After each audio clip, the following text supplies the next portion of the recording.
अभय सूत्र ये परे जाने का सूत्र है। ये निर्भय या निर्भयता की स्थिति की ओर भी ले जाता है। भौतिक आयाम से ज्यादा जुड़े न हो तो आपको बहुत अधिक भय नहीं होगा, लेकिन देवी सूत्र एक सुरक्षा की तरह ज्यादा है।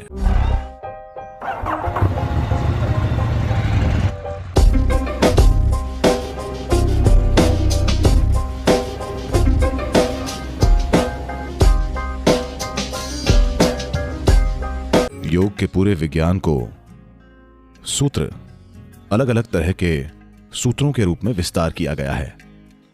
200 से ज्यादा सूत्रों से यौगिक ज्ञान का पूरा संग्रह बनता है। इसलिए जब हम सूत्र कहते हैं उस संदर्भ में वे सिर्फ मूलभूत के बारे में बात कर रहे हैं। जब हम योग सूत्र कहते हैं, जब पतंजलि ने योग सूत्र को आत्मसात किया, सूत्र का अर्थ है एक धागा। उन्होंने सिर्फ धागा दिया। उन्होंने हर गुरु को माला बनाने की जिम्मेदारी, महारत और कला सौंप दी। सूत्र वही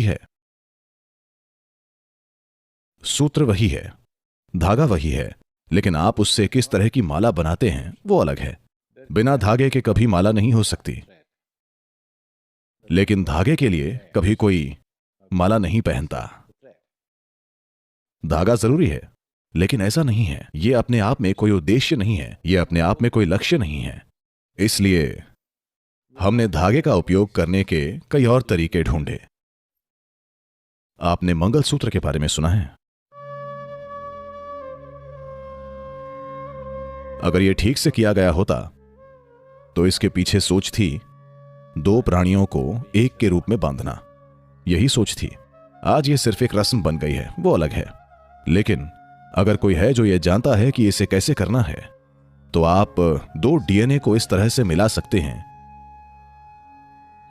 कि ऊर्जा के लिहाज से उन्हें अलग नहीं किया जा सकता है, चाहे कुछ भी हो जाए। जीवन में कई चीजें हो सकती हैं। आप बड़ी बड़ी बातों पर झगड़ सकते हैं, आप छोटी छोटी बातों पर झगड़ सकते हैं, लेकिन आप अलग नहीं हो सकते, क्योंकि ऊर्जाएं एक खास तरीके से बंधी हुई हैं। आपको अपने आप को तोड़ना होगा। यही एक तरीका है जिससे आप बाहर आ सकते हैं। अब अभय सूत्र आपको बांधने के लिए नहीं बना है।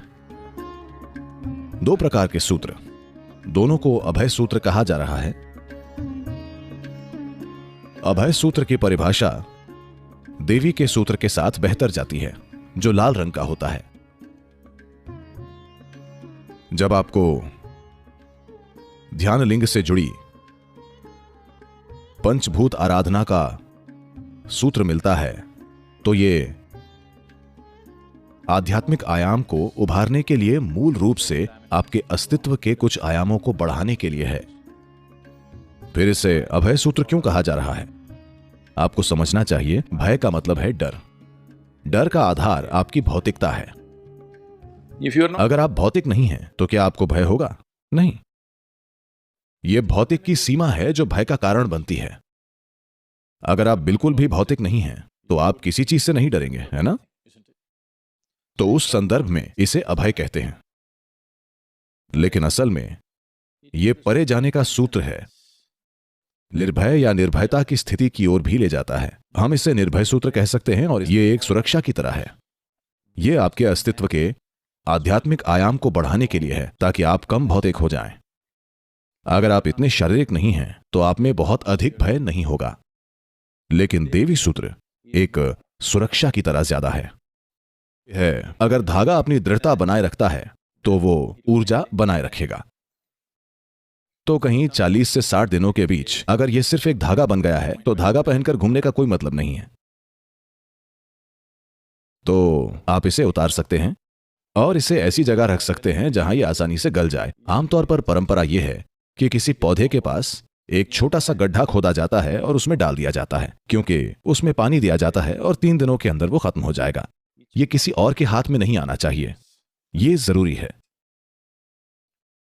जो आपके शरीर के इतने करीब रहा है, आपके और देवी के बीच एक तरह का विवाह हुआ है, और आपके और ध्यान लिंग के बीच एक छोटे पैमाने का विवाह। जब ऐसा हो तो यह सबसे अच्छा है कि यह किसी और के हाथों में न पड़े। अगर वो जानते हैं कि इसका इस्तेमाल कैसे करना है, तो वे आपको नुकसान पहुंचा सकते हैं। इसलिए आपको इसे हमेशा गाड़ देना चाहिए। अगर आपके पास इसे गाड़ने की जगह नहीं है, तो आपको इसे जला देना चाहिए।